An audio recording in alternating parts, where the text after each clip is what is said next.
Frères et sœurs en Christ, bonjour. Soyez les bienvenus sur notre chaîne qui est une chaîne de prédication et d'enseignement basée sur la parole de Dieu. La prédication d'aujourd'hui portera sur la soumission de la femme et plus précisément de la femme chrétienne. Avant d'aller plus loin, confions ce moment au Seigneur.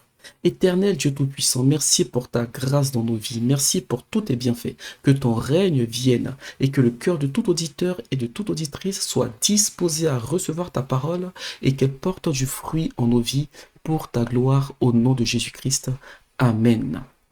Donc, nous parlons de la soumission de la femme. C'est vrai que, frères et sœurs en Christ, nous sommes aujourd'hui dans un siècle où c'est limite une honte pour une femme d'être soumise. C'est devenu une fierté pour une femme d'être insoumise. Il y a même un parti politique qui se fait appeler la France insoumise, comme si la soumission était devenue une qualité, une valeur ou un principe.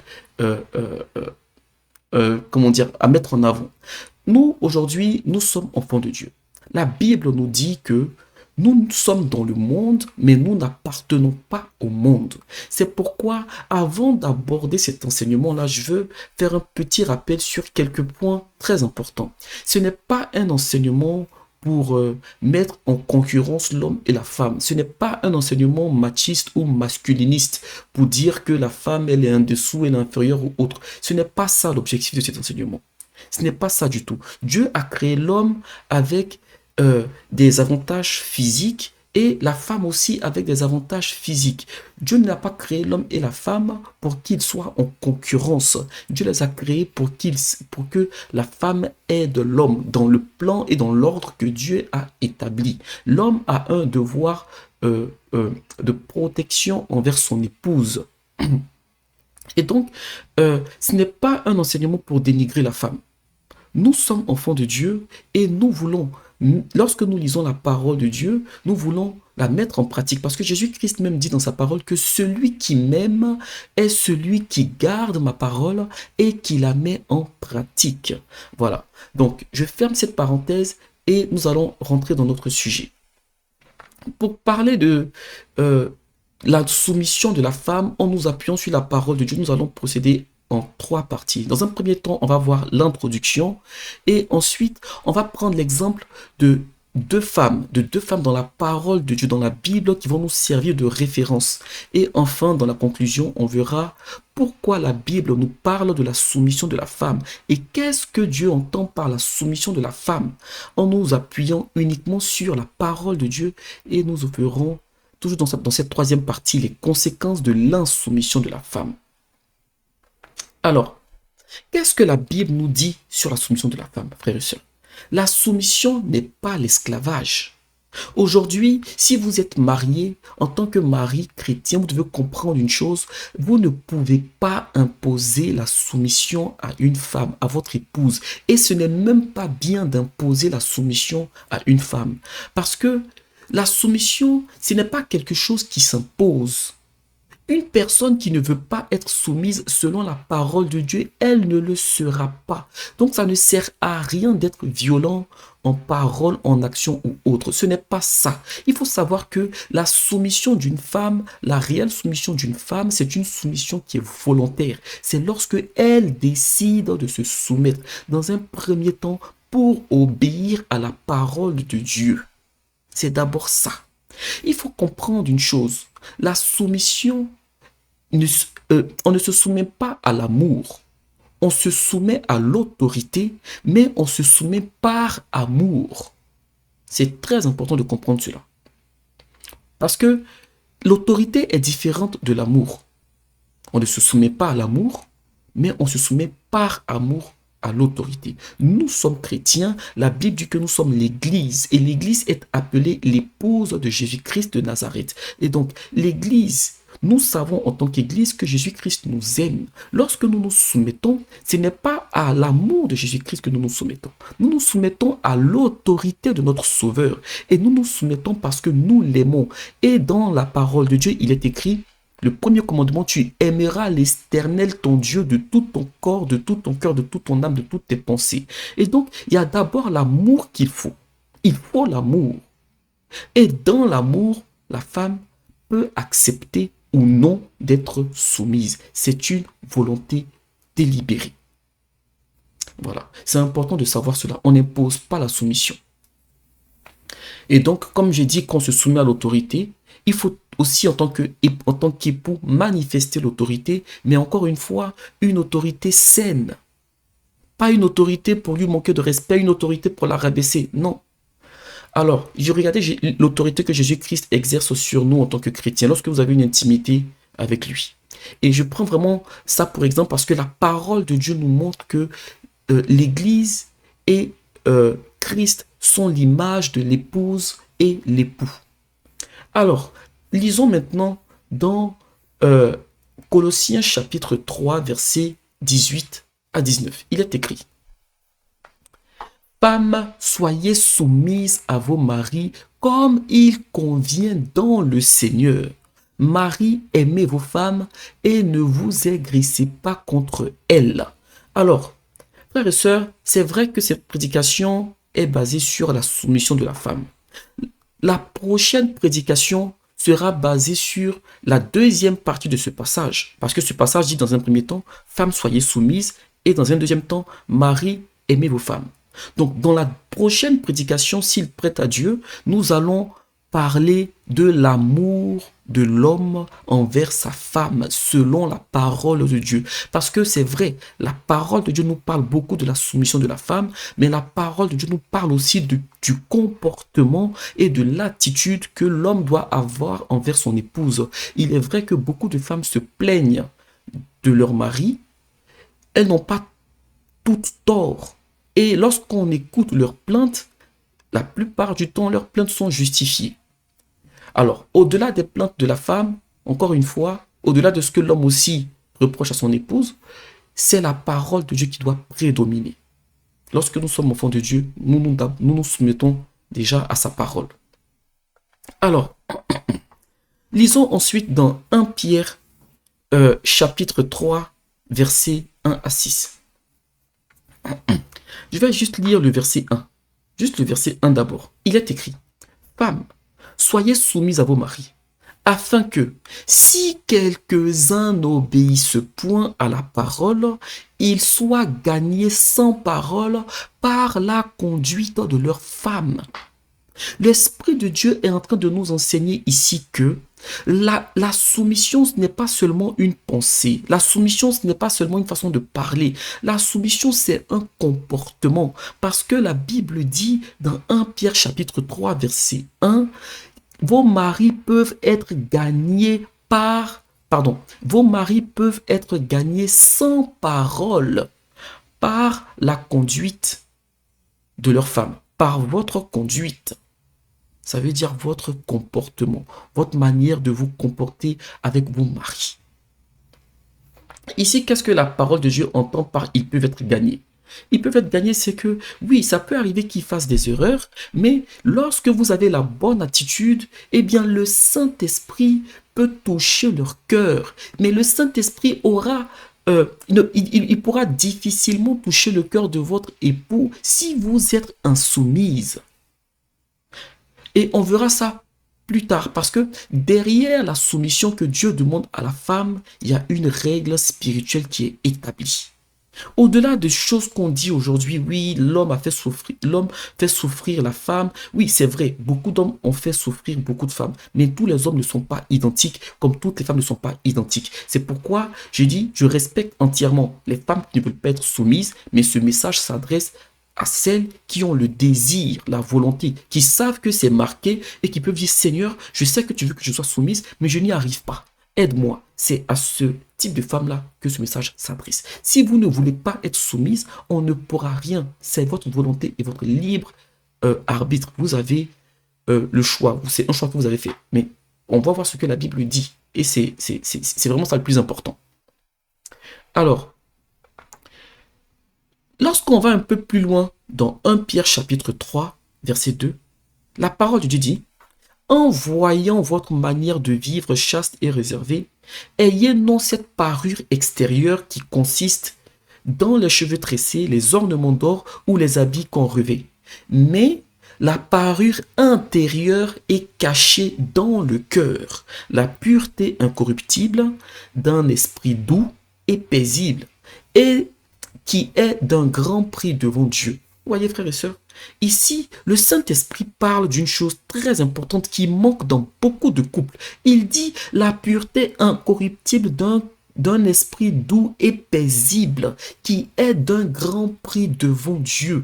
Lorsque vous êtes soumise, lorsque vous acceptez de vous soumettre à la parole de Dieu, de vous soumettre à votre époux, il y a une chose que vous amenez dans votre couple, c'est un esprit doux et paisible. C'est un havre de paix. Lorsque la femme ne veut pas se soumettre, eh bien, elle se met dans une position qui n'apporte pas la paix dans son couple. Et la Bible nous dit que cet esprit doux et paisible-là, c'est d'un grand prix devant Dieu. Avant même que votre soumission ne fasse plaisir à votre époux, Dieu dit que cet esprit doux et paisible, c'est un grand prix devant lui. Pourquoi c'est un grand prix devant Dieu? Il y a un ordre que Dieu a établi. La soumission de la femme conduit l'homme, pardon, la soumission de la femme conduit cet ordre que Dieu a établi à être, forgé dans le couple.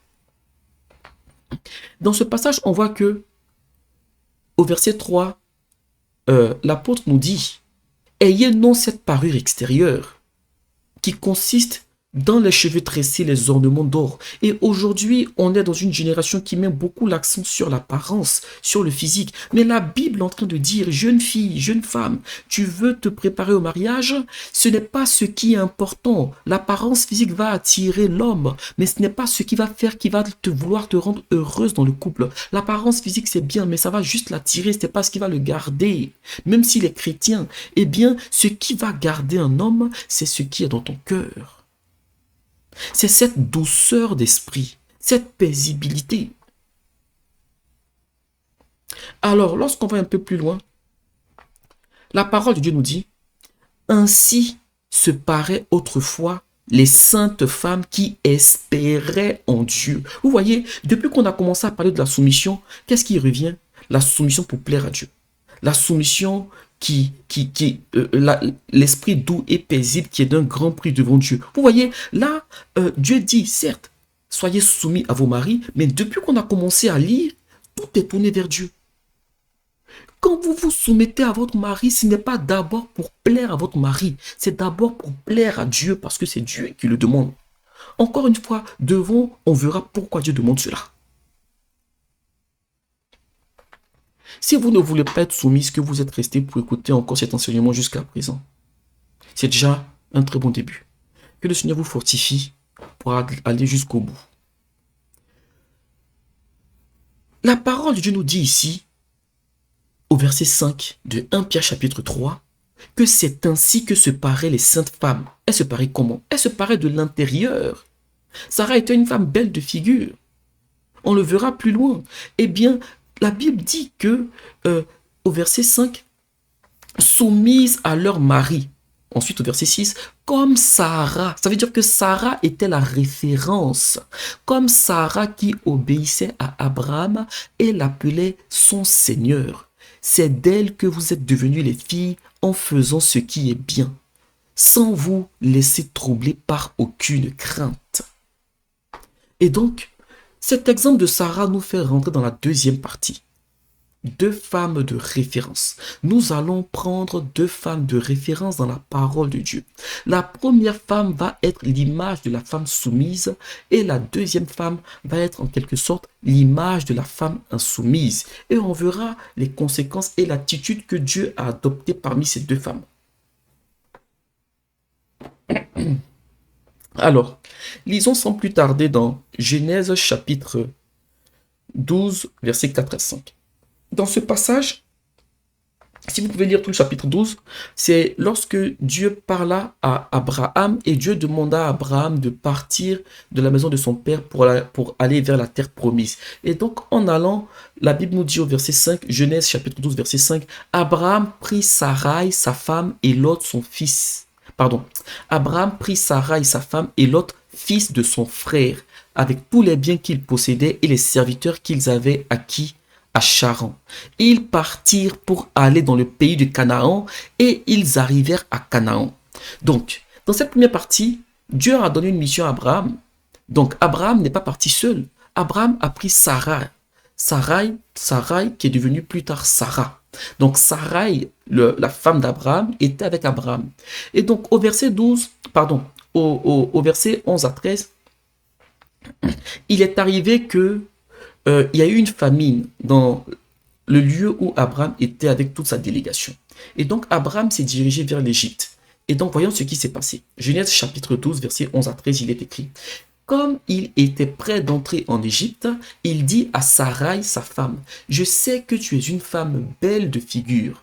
Quand les Égyptiens te verront, ils diront, c'est sa femme, et ils me tueront et te laisseront la vie. Dis, je te prie, que tu es ma sœur, afin que je sois bien traité à cause de toi, et que mon âme vive grâce à toi. » Voyez, frères et sœurs, dans ce passage, mettons-nous juste un instant à la place de Sarai.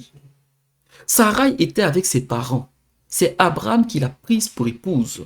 Et Abraham l'a envoyée dans une promesse qu'elle n'a pas reçue, mais qu'Abraham a reçue. Donc Abraham a reçu cette promesse dans sa relation avec Dieu. C'est Abraham qui avait la vision. Maintenant qu'elle est en train de suivre Abraham, qu'est-ce que la plupart des femmes recherchent? Il y a des femmes qui ne recherchent pas ça. C'est pour ça que je dis la plupart. La plupart de femmes, quand elles sont en couple quand même, elles recherchent une protection. Que ce soit physique, spirituelle, émotionnelle, la femme recherche la protection. Et donc, lorsque Sarai est avec Abraham, et Abraham lui dit, « Dis que tu es ma sœur », alors c'est difficile de se sentir protégé pour une femme lorsque votre époux ne veut pas que vous vous présentiez comme étant sa femme, parce qu'il a peur que sa vie soit ôtée. Donc, là, on peut se dire, mais est-ce qu'Abraham avait confiance en Dieu? Dieu l'avait conduit, Dieu n'allait pas le laisser tomber. Oui, Abraham avait sa vie aussi avant. Voilà, nous, on a la Bible, aujourd'hui, on a toutes les histoires. Abraham n'avait pas tout ça. Donc, Abraham est appelé le père de la foi. Il avait sa foi en Dieu, mais dans cette situation, il y avait la peur de mourir. On reste des êtres humains, même lorsqu'on a la foi en Dieu. Et donc, Abraham demande ça à Sarai. Et Sarai accepte. Et donc, lorsque Sarai a accepté, le pharaon qui régnait sur l'Égypte en ce temps, il a pris Sarai pour femme, mais il n'a pas couché avec Sarai. Parce que Dieu n'a pas permis cela, car le pharaon est tombé malade. Et donc, ces médiums, ces magiciens, on finit par comprendre que c'est parce qu'il avait pris la femme d'Abraham. Et donc, vous voyez quand même que, même dans les défaillances d'Abraham, Dieu a montré sa fidélité. Donc là, il y a eu un premier point qui ne laisse pas la femme indifférente.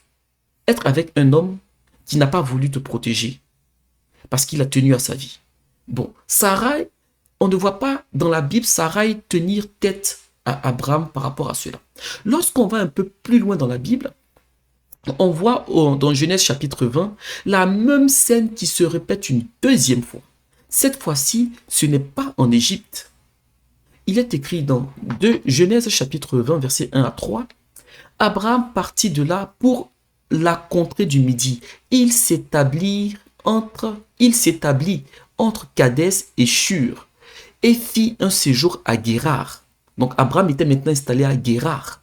Au verset 2, Abraham disait de Sarah, sa femme, « C'est ma sœur. » Abimélec, roi de Guérar, fit enlever Sarah. Alors Dieu apparut en songe à Abimélec pendant la nuit et lui dit, « Voici, tu vas mourir à cause de la femme que tu as enlevée, car elle a un mari. » Vous voyez, frères et sœurs, la scène se répète une deuxième fois où Abraham, par peur de mourir, n'a pas reconnu Sarai comme étant sa femme, mais comme étant sa sœur. Donc, je ne pense pas qu'une femme soit indifférente lorsqu'elle est confrontée à deux situations où son mari, entre guillemets, l'expose. Parce que quand Sarah est emmenée chez Pharaon, Sarah ne sait pas ce qui va se passer.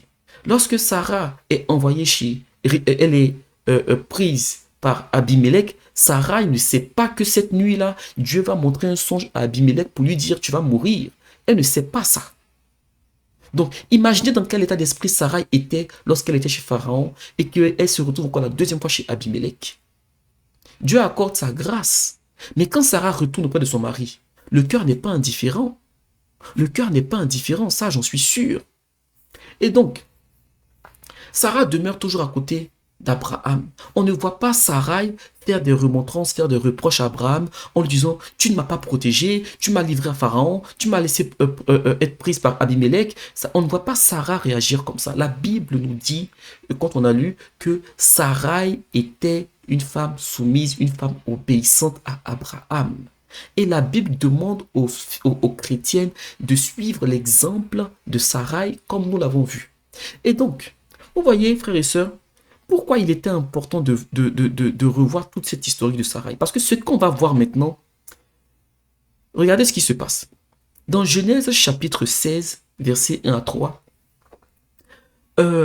Sarai était âgée, elle était avancée en âge et elle n'avait pas fait d'enfant. Dieu avait promis à Abraham que Abraham allait être père d'une multitude. Et donc Abraham n'avait pas d'héritier. Et donc, au verset 1 de Genèse chapitre 16, il est écrit « Sarai, femme d'Abraham, ne lui avait point donné d'enfant. Elle avait une servante égyptienne nommée Agar. Et Sarai dit à Abraham « Voici, l'Éternel m'a rendu stérile. Viens, je te prie, va vers ma servante. Peut-être aurai-je par elle des enfants. » Abraham écouta la voix de Sarai. Alors Sarai, femme d'Abraham, prit Agar, l'Égyptienne, sa servante, et la donna pour femme à Abraham son mari, après qu'Abraham eut habité 10 années dans le pays de Canaan. Vous voyez, frères et sœurs, Dieu n'a jamais demandé à Sarai de mettre sa servante dans cette alliance, de prendre sa servante et de la passer de servante au statut de femme. Donc, lorsqu'Abraham a accepté, Abraham est parti vers Agar et Agar est tombée enceinte. Plusieurs années plus tard, alors l'enfant qui est né, c'était Ismaël. Et donc plusieurs années plus tard, Dieu a accordé sa grâce à Sarai. Et Sarah est devenue mère, elle est tombée enceinte et elle a accouché d'un enfant qui s'appelait Isaac. Et donc, un jour, il y a une petite scène là, on voit dans Genèse chapitre 21, verset 9, que Ismaël avait ri et donc Sarah n'était pas contente. Et donc Sarah est allée voir Abraham dans Genèse chapitre 21, verset 10 à 14. Et voici ce que Sarah dit à Abraham. Sarah dit à Abraham, « Chasse cette servante et son fils, car le fils de cette servante n'héritera pas avec mon fils, avec Isaac. » Cette parole de plus fortement aux yeux d'Abraham à cause de son fils. Je m'arrête juste là. Analysons la scène. Lorsqu'Abraham était dans son coin, Abraham n'est pas allé vers Agar. C'est Sarah qui a pris la responsabilité de proposer Agar, sa servante, à Abraham. Abraham a accepté. C'est vrai, il aurait pu dire non. Mais Abraham cherchait un héritier. Et la Bible même le mentionne. Il l'a fait parce qu'il recherchait la promesse. Donc, lorsque sa femme fait ça, il accepte. Maintenant, Agar tombe enceinte, Agar accouche, enfante d'Ismaël. Sarah n'a aucune attache avec Ismaël parce qu'Ismaël n'était pas son fils.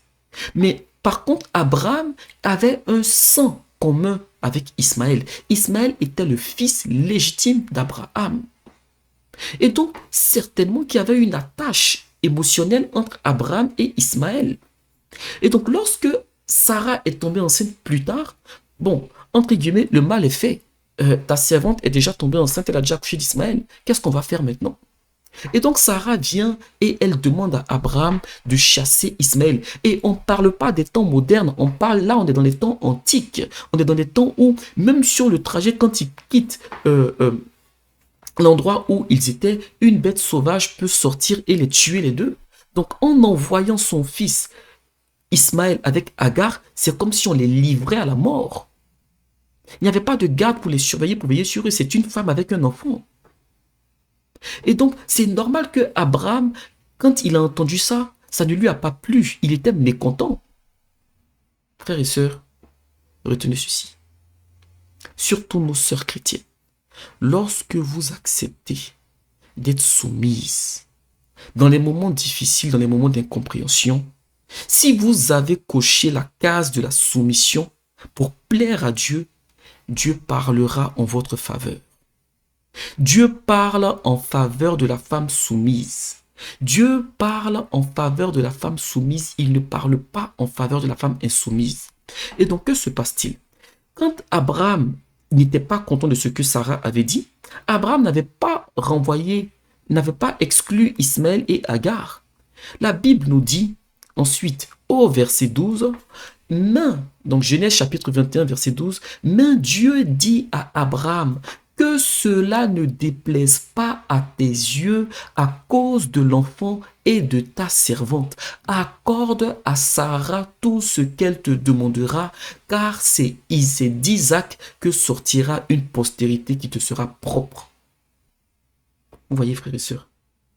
Au verset 14, il est écrit, Abraham se leva de bon matin, il prit du pain et une outre d'eau qu'il donna à Agar et plaça sur son épaule. Il lui remit aussi l'enfant et la renvoya. Elle s'en alla et s'égara dans le désert de Beersheba. Vous voyez, frères et sœurs, l'homme qui est attaché à son premier-né, même s'il aime Isaac, Ismaël était son premier-né. Si ce n'est pas le Seigneur qui parle à Abraham, frères et sœurs, je vous assure que Abraham n'allait pas renvoyer Ismaël. Ça reste son fils. Et c'est Sarah qui en était la source. C'est elle qui a pris. Abraham ne lui avait pas demandé cela. Et donc, frères et sœurs, vous voyez, la suite de la soumission de Sarai dans cette situation a emmené Abraham, pardon, la suite de la soumission de Sarah a emmené l'Éternel à parler en sa faveur. Avant d'aller maintenant sur l'histoire de la femme insoumise, je vais juste rappeler un peu plus de détails concernant ce temps-là. Abraham était un homme qui était âgé de plus de 90 ans. Alors que sa femme était stérile. Abraham était âgé. Et malgré son âge avancé, il espérait toujours en l'Éternel. C'est pourquoi on l'appelle le père de la foi. Maintenant, considérons un autre point, frères et sœurs. Nous étions dans une époque où la polygamie n'était pas péché, où la polygamie était permise. David, l'homme selon le cœur de Dieu, il a eu plusieurs femmes. Salomon, on n'en parle pas. Les rois, ils ont eu plusieurs femmes. Et même Abraham, dont on parle. La preuve qu'Abraham aurait pu prendre plusieurs femmes pendant la vie de Sarai, c'est que lorsque Sarah est morte, lorsque Dieu a repris Sarah, la Bible nous dit que Abraham a pris plusieurs femmes. Donc pourquoi est-ce qu'il n'a pas pris plusieurs femmes du temps de Sarah? Frères et sœurs, surtout nos sœurs en Christ, la soumission à votre époux fera de vous des femmes qui vont bénéficier de grâces uniques, de grâces particulières. Parce qu'en ce temps-là, regardez frères et sœurs, un homme à qui Dieu a fait de si grandes promesses, il est avec une femme stérile, elle dépasse 80 ans, pas d'enfant, il n'y a pas d'autre, il n'a pas, en fait, lorsque Sarah était avancée en âge, Abraham ne s'attendait pas à ce que ce soit Sarah qui tombe enceinte. Abraham savait que Dieu lui avait promis, mais à aucun moment, Abraham pensait que c'est Sarah qui allait tomber enceinte. Rien n'empêchait Abraham de prendre une deuxième, une troisième, une quatrième femme. Isaac a eu plusieurs femmes. Pardon, Jacob. Isaac a eu Rebecca. Jacob a eu plusieurs femmes. Vous voyez? Donc quand il avait cette possibilité, pourquoi est-ce qu'il s'est mis dans cette difficulté de rester avec une femme soumise et de ne pas prendre d'autres femmes de son vivant? Pourquoi? À cause du caractère de Sarah. Ce n'était pas à cause de sa beauté. C'était à cause de son caractère. C'est son caractère. Parce que vous voyez, frères et sœurs, il y a des femmes qui sont soumises à leur mari. Souvent, tu as des pensées et tu te dis non, non, je ne peux pas lui faire ça. Ça, c'est une femme. Non. Vous voyez, la soumission de la femme elle met l'homme dans un état, elle responsabilise l'homme, elle le met dans une situation où lui-même il sait au fond de son être que je ne vais pas lui faire ce mal-là. Sinon, c'était permis. Hein. Qu'est-ce que Sarah avait de particulier que les autres femmes n'avaient pas? La Bible nous le dit, elle était obéissante à Abraham. Elle était soumise. La soumission, mes sœurs en Christ, il y a une grâce que Dieu a mise dans la soumission.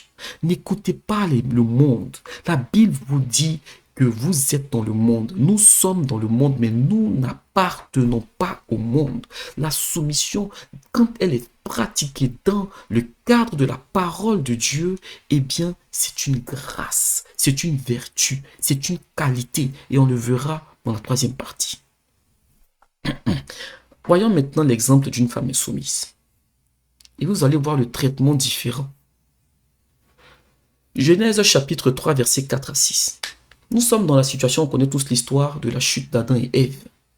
Eh bien, au verset 4, c'est lorsque le serpent, conduit par le diable, parle avec la femme. Il est écrit, le serpent dit à la femme, vous ne mourrez point. Et donc là, ça concerne l'arbre de la connaissance du bien et du mal. Donc, l'arbre du fruit défendu.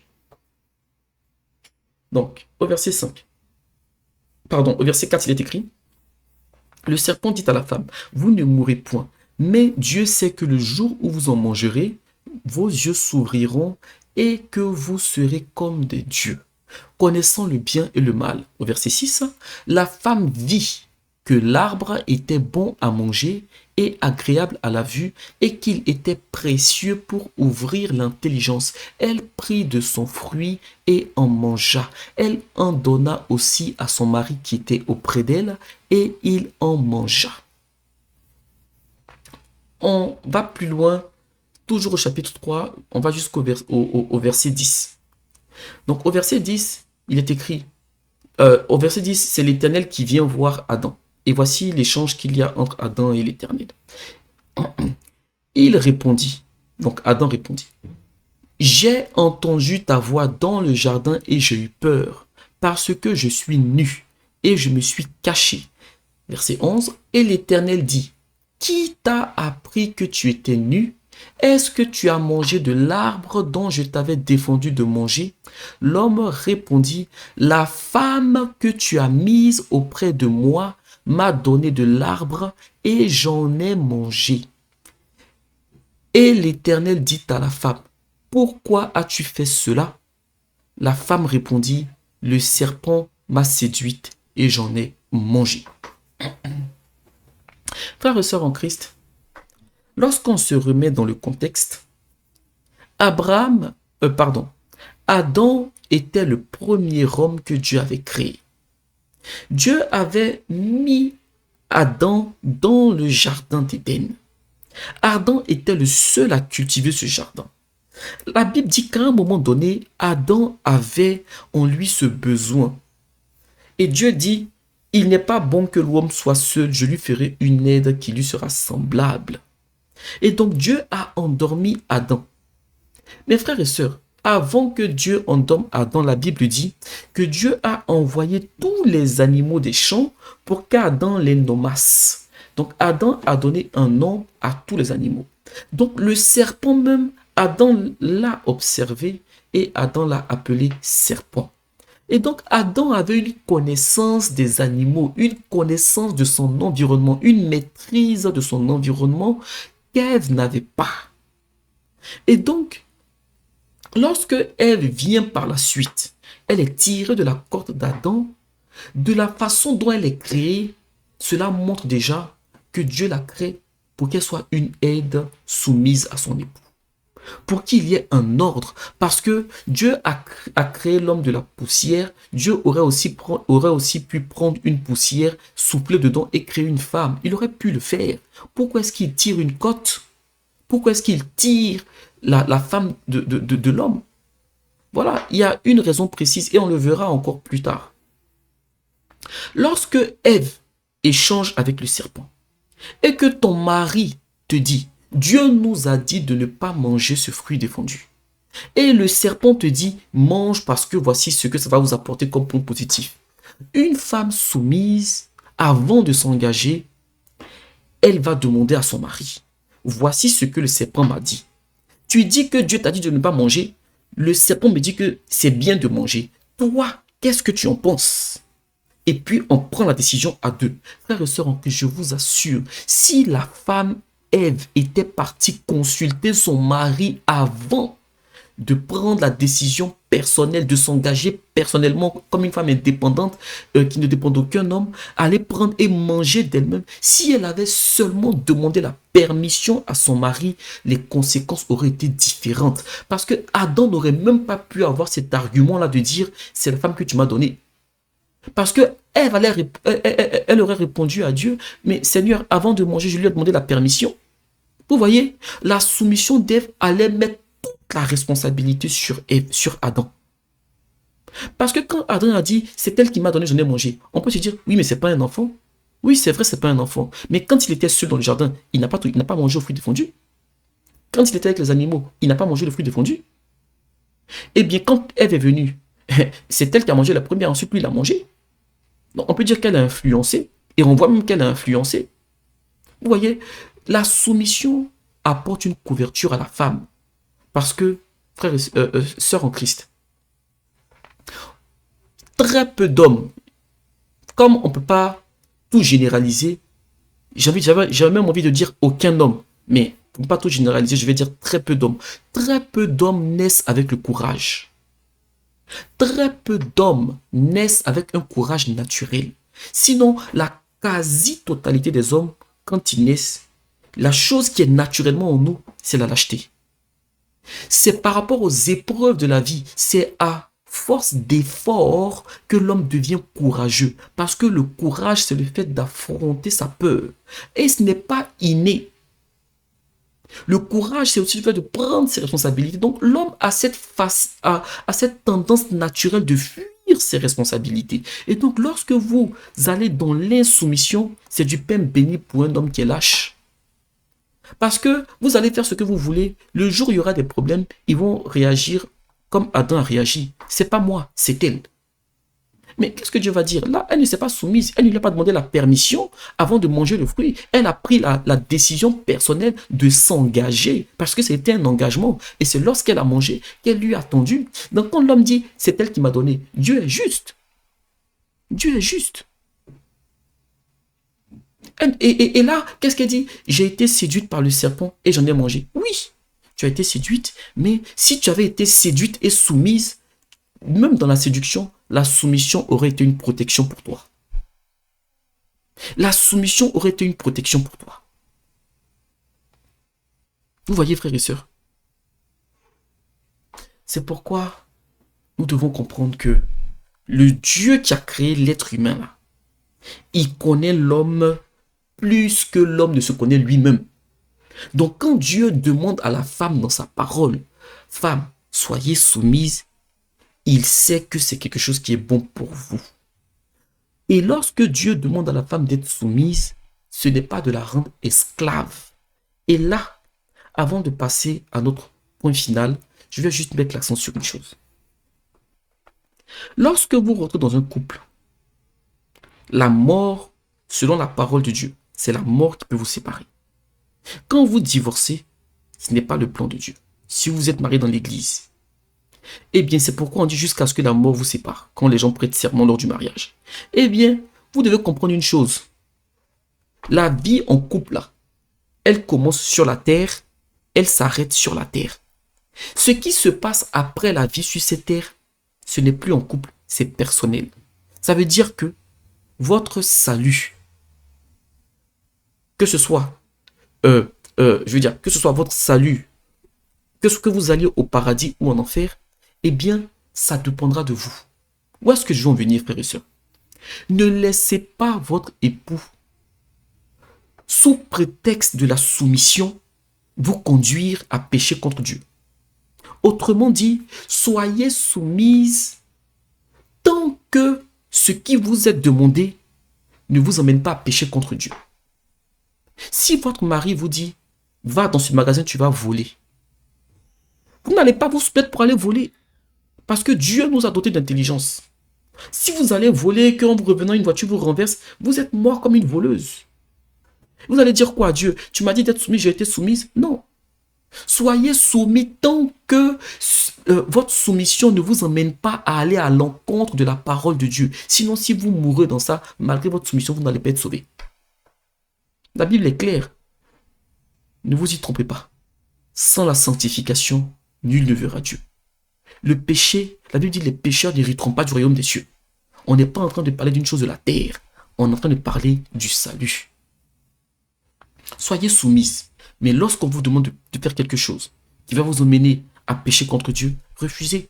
Parce que votre première soumission, elle doit être conforme à la parole de Dieu. C'est pourquoi quand on a commencé à parler de soumission, on voyait que c'était surtout par rapport à Dieu. Le mari, il vient en seconde position, en second plan.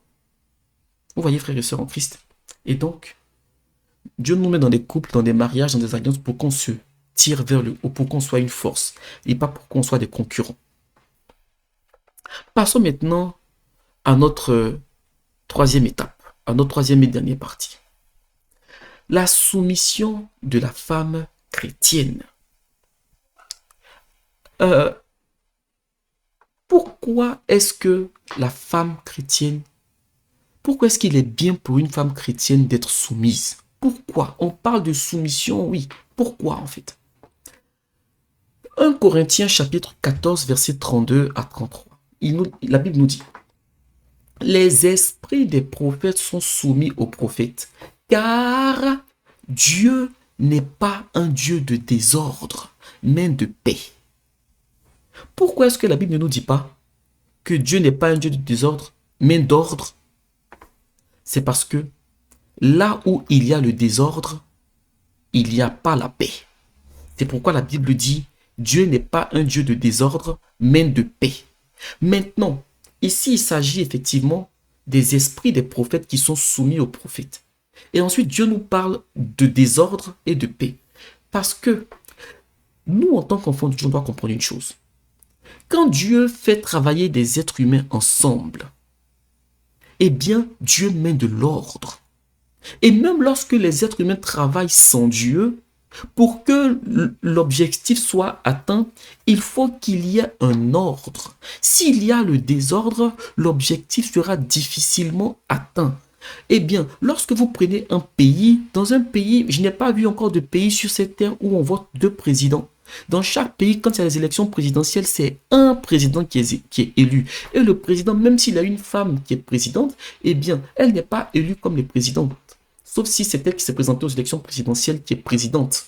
Eh bien, il y a toujours une personne qui est comme la personne qui domine sur le pays. Le président, c'est l'autorité la plus haute. Dans un royaume, c'est le roi qui est l'autorité la plus haute ou la reine qui est l'autorité la plus haute.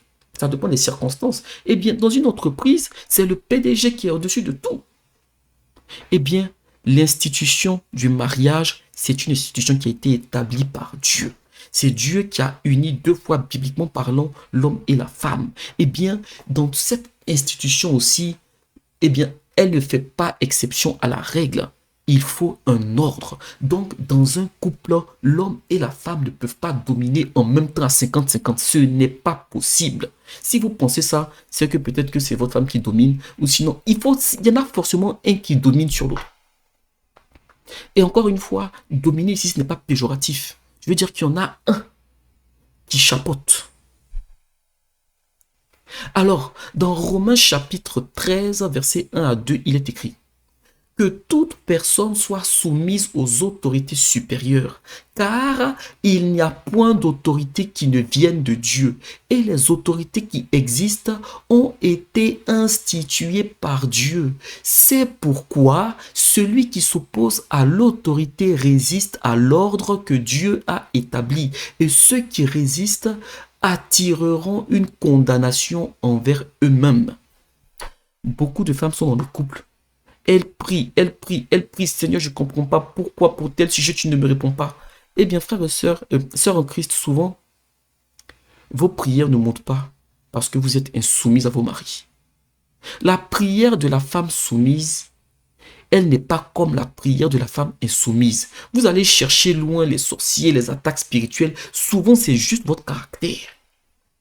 Quand l'autorité qui est l'homme, est-ce que vous êtes d'accord que votre mari, Dieu l'a établi bibliquement parlant comme étant l'autorité du foyer? Si vous n'êtes pas d'accord avec ça, trouvez un passage qui dit que vous avez l'autorité. Maintenant, si vous acceptez le fait que Dieu a établi votre mari comme étant l'autorité et que derrière ça, vous êtes insoumise, eh bien, la Bible dit, celui qui s'oppose à l'autorité résiste à l'ordre que Dieu a établi. C'est Dieu qui a mis l'homme comme étant le chef de la femme. C'est Dieu qui a établi l'homme comme étant le chef du foyer. C'est pas l'homme qui a choisi, c'est Dieu qui l'a choisi. Et donc, si vous résistez, la Bible dit que vous attirez une condamnation sur vous-même. C'est pas moi qui l'ai dit. Relisez dans Romains chapitre 13, versets 1 à 2. Ici, on ne peut pas dire que non, il s'agit de l'autorité politique ou autre. Non, la Bible dit que toute personne soit soumise aux autorités supérieures, car il n'y a point d'autorité qui ne vienne de Dieu. Ça veut dire que même l'autorité de votre mari, c'est Dieu qui le lui a donné. C'est Dieu qui a rendu l'homme, c'est Dieu qui a donné l'autorité à l'homme dans son foyer. Vous voyez, frères et sœurs en Christ, le Dieu qu'on sert est un Dieu d'ordre. Il ne travaille pas dans le désordre. On le voit dans le monde. Pourquoi le couple ferait exception? Lisons maintenant dans Éphésiens chapitre 5, versets 22 à 25. Il est écrit. Et ça va se voir encore ici.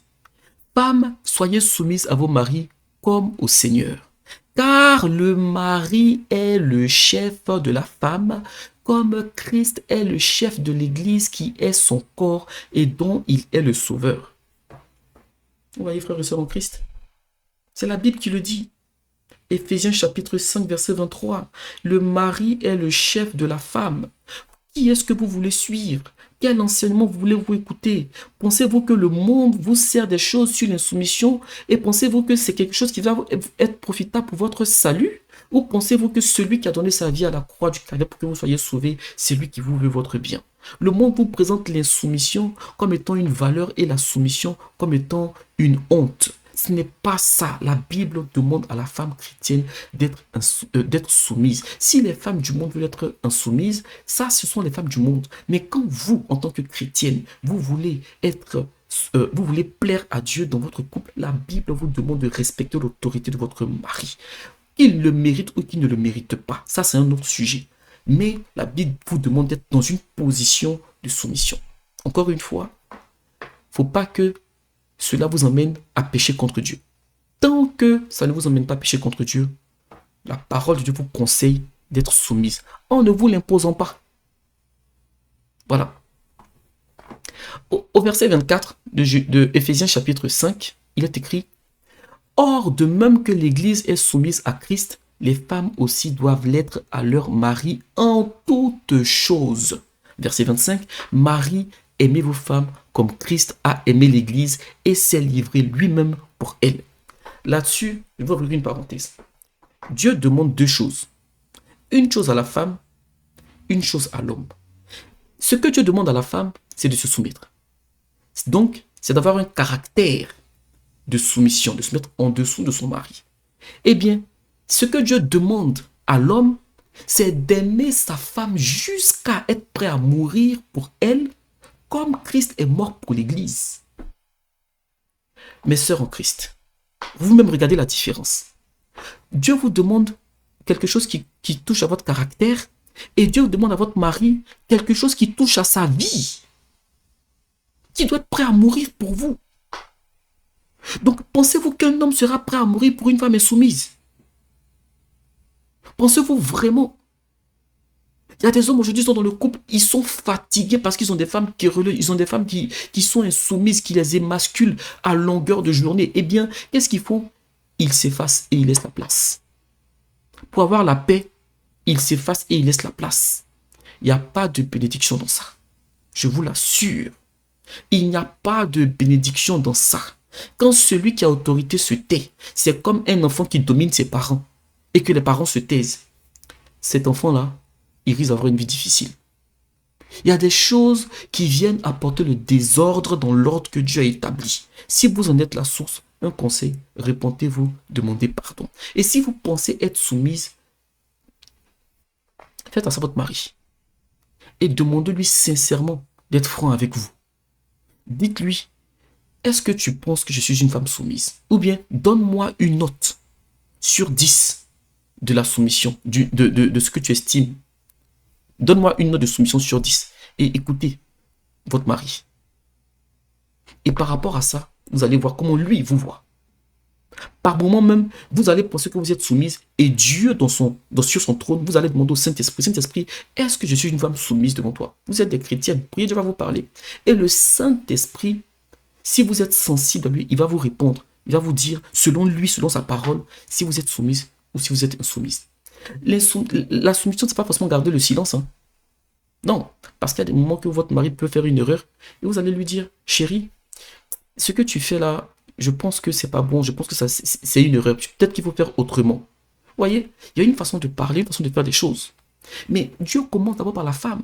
Il dit soyez soumise. Parce qu'il sait que ce qu'il va demander à l'homme, c'est quelque chose qui ne sera pas possible si vous êtes insoumise. Combien de femmes ne voudraient pas qu'un homme les aime? Imaginez l'homme que vous avez aimé pendant votre fiançailles. Imaginez que cet homme-là, il prenne tellement soin de vous jusqu'à ce qu'il soit prêt à mourir pour vous. Imaginez juste un instant. Est-ce que vous n'allez pas être heureuse? Vous voyez? Mais Dieu dit, avant ça, avant que je lui demande ce gros sacrifice-là, comme Christ a fait pour l'Église, eh bien, soumettez-vous. Et la parole de Dieu nous dit, lorsque Jésus-Christ vient, il ne vient pas chercher une Église insoumise. Sinon, pourquoi Jésus-Christ, quand il est parti, il ne nous a pas donné la date exacte de l'enlèvement de l'Église? Comme ça, nous tous, on allait nous préparer en amont. Pourquoi est-ce que l'enlèvement de l'Église va arriver comme une surprise? Parce que Jésus-Christ ne vient pas chercher tout le monde. Il vient chercher ceux qui se sont soumis à sa parole, ceux qui ont gardé sa parole, qui l'ont mise en pratique. C'est lui l'époux. Tout le monde n'est pas l'épouse. Regardez la parabole des 10 vierges. Pourquoi est-ce qu'il y en a 5 qui l'ont rejetée? Pourtant, elles étaient en attente de l'épouse, de l'époux. Vous voyez, il y a un tri que Dieu fait. Dieu ne va pas prendre avec lui une église insoumise. Que le Saint-Esprit touche votre cœur. Si vous reconnaissez que vous avez été insoumise, demandez pardon au Seigneur déjà, parce que vous vous êtes rebellé contre l'ordre qu'il a établi. Vous avez résisté à l'ordre qu'il a établi. Avant même votre mari, c'est contre Dieu que vous avez péché. Et ensuite, demandez pardon à votre mari. Et la soumission, c'est quelque chose qui n'est pas inné. Et c'est quelque chose qui ne se fait pas du jour au lendemain. Eh bien, vous pouvez décider aujourd'hui d'être soumise, et demain, parce que vous avez cultivé l'attitude de dénigrer votre mari ou bien de l'émasculer, vous allez lui parler d'une façon, demandez pardon. Le problème, ce n'est pas l'insoumission. Le problème, c'est votre état d'esprit. S'il y a de l'insoumission en vous, que vous dites, Saint-Esprit, je sais, je reconnais que mon mari, je ne le respecte pas comme il se doit. Je ne le respecte pas comme l'Église respecte l'Église. Je reconnais que par moment, je lui ai mal parlé, je n'ai pas fait ce qu'il m'a dit ou autre. Comme vous reconnaissez vous l'insoumission, dites au Saint-Esprit, il vous écoute, dites-lui, Saint-Esprit, je sais que ta parole me demande d'être soumise et les versets à l'appui. Mais je n'y arrive pas. S'il te plaît, aide-moi. Vous voyez, si vous avez un époux qui aussi se laisse conduire aussi, il ne va pas vous rendre esclave, il ne va pas vous écraser parce que Dieu va commencer le travail par vous et comme on a lu, ensuite, par votre attitude, il va gagner vos maris. C'est la Bible qui le dit, ce n'est pas moi qui l'invente. Vous voyez, frères et sœurs en Christ, la soumission de la femme, c'est ce que je disais à l'instant, elle peut sauver son mari en le conduisant à la repentance. Et 1 Pierre, on l'avait lu là, mais on va le relire encore une deuxième fois.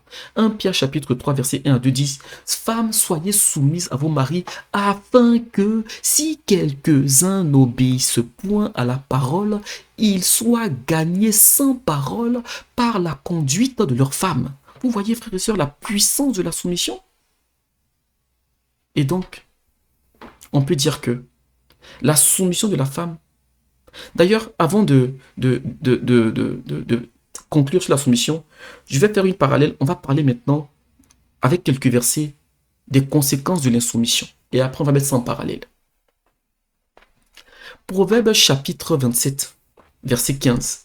Il est écrit, « Une gouttière continue, dans un jour de pluie, et une femme querelleuse sont choses semblables. » Frères et sœurs en Christ, la comparaison est forte.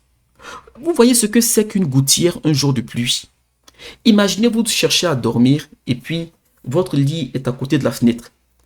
Et La pluie s'est un peu arrêtée, mais l'eau continue de couler. Et il y a une goutte qui tombe. Toutes les secondes, il y a une goutte qui tombe. Vous voyez comment c'est embêtant, comment c'est embarrassant. Euh, vous aurez du mal à trouver le sommeil. D'autres même mettent des seaux en dessous. Et même quand on met le seau, on entend le bruit de la goutte. Le bruit incessant de la goutte qui dure des heures. Eh bien, ce mal de tête que ça fait là, c'est insupportable. Eh bien, Dieu compare ça à une femme querelleuse. Il ne s'arrête pas là. Regardons maintenant dans Proverbe chapitre 21, versets 9 et 19. Il est écrit: mieux vaut habiter à l'angle d'un toit que de partager la demeure d'une femme querelleuse. Verset 19. Mieux vaut habiter une terre déserte qu'avec une femme querelleuse et irritable. Mes sœurs en Christ, regardez ce que la Bible dit. C'est quoi une femme querelleuse? C'est une femme insoumise. C'est une femme qui est tout le temps en train de faire des histoires, tout le temps en train de faire des reproches à son mari. Elle n'est jamais contente. Elle est tout le temps en train de se plaindre, souvent pour des choses qui n'en valent même pas la peine. En fait, elle change l'atmosphère de la maison. Et Dieu, même dans la en fait, frères et sœurs en Christ, vous ne vous rendez pas compte, mes sœurs, l'impact que l'insoumission et les querelles ont dans l'esprit d'un homme. Quand il va se battre dehors, il vient à la maison et puis il n'a pas la paix. Comme là, on a vu la Bible qui nous parle d'un esprit de paix. Quand il n'a pas cette paix-là, vous savez à quel point son cerveau est impacté. Eh bien, regardez, c'est pas moi qui le dis encore une fois, c'est la Bible qui dit. Regardez, quand vous prenez une maison, l'un des endroits les plus instables de la maison, c'est sur le toit. Et encore à l'angle du toit. Parce que à l'angle, vous pouvez tomber d'un moment à l'autre. Eh bien, Dieu dit, il est écrit dans Proverbe, parce que c'est la parole de Dieu. Proverbe chapitre 21, verset 9, il est écrit: mieux vaut habiter à l'angle, c'est-à-dire que mieux vaut habiter dans un endroit qui est si inconfortable que d'être dans la maison d'une femme qui est tout le temps en train de faire des histoires. Tout le temps. Elle n'est jamais contente, elle est tout le temps en train de faire des histoires.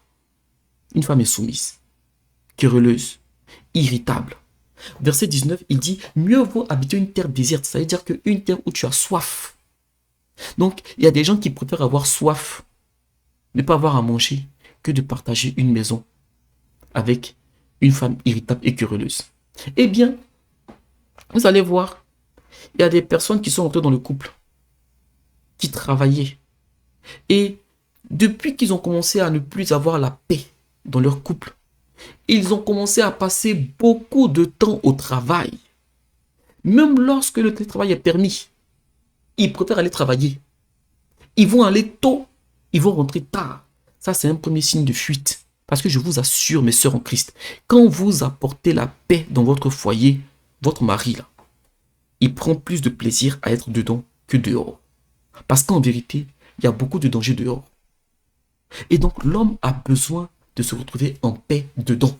Mais quand dedans, il n'a pas la paix, la Bible même dit qu'il préfère aller dans une terre déserte. Donc, il préfère être au boulot.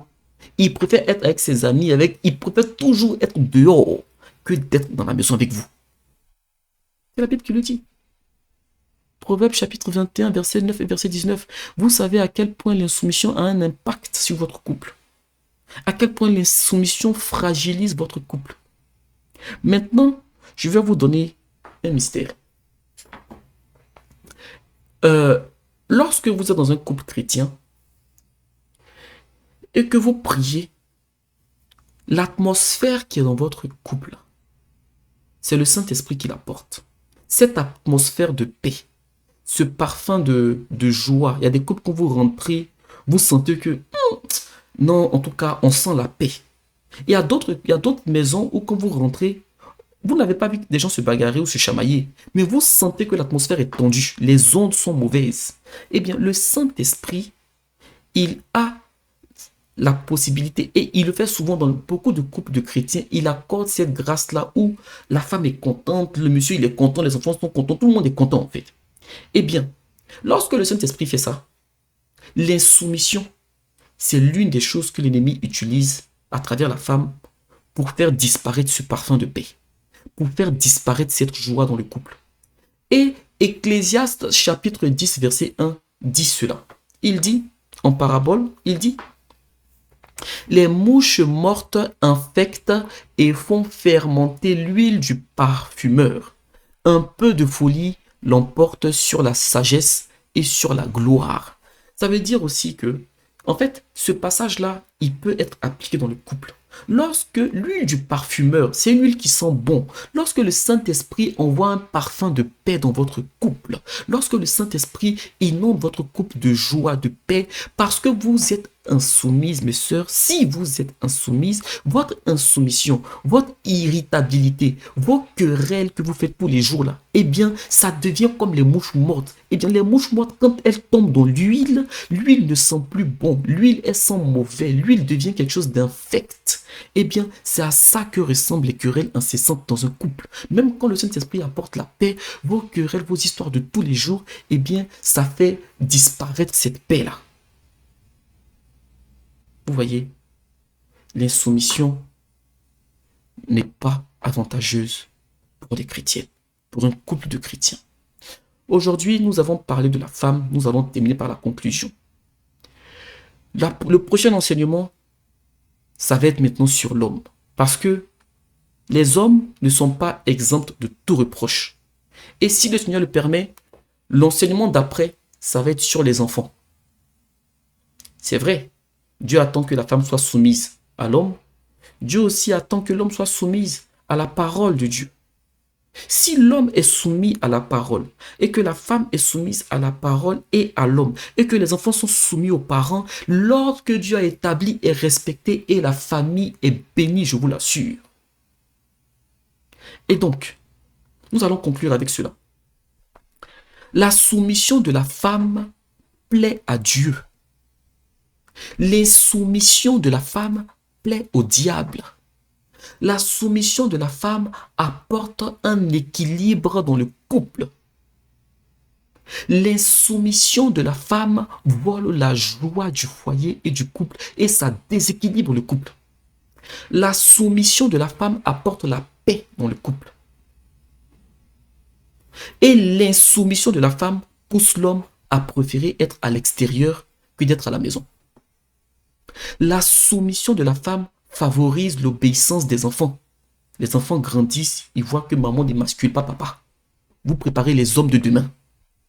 Et si c'est des filles, vous préparez des filles qui vont être amenées à respecter leur mari demain. C'est pourquoi la soumission de la femme favorise l'obéissance des enfants. La plupart des femmes qui ont eu des mères insoumises, quand elles rentrent dans le couple, elles aussi ne veulent pas se soumettre. Sauf si le Saint-Esprit travaille en elles. L'insoumission de la femme peut faire échouer des projets, et je vous l'assure, même lorsque vous êtes appelé au ministère. Si votre femme est insoumise, que vous êtes appelé à l'œuvre, faites attention, priez beaucoup. Que le Seigneur touche son cœur et qu'elle change. Sinon, une femme insoumise, elle peut faire capoter l'œuvre. Je vous l'assure. Parce que le temps est bien avancé, on ne peut pas rentrer dans les détails.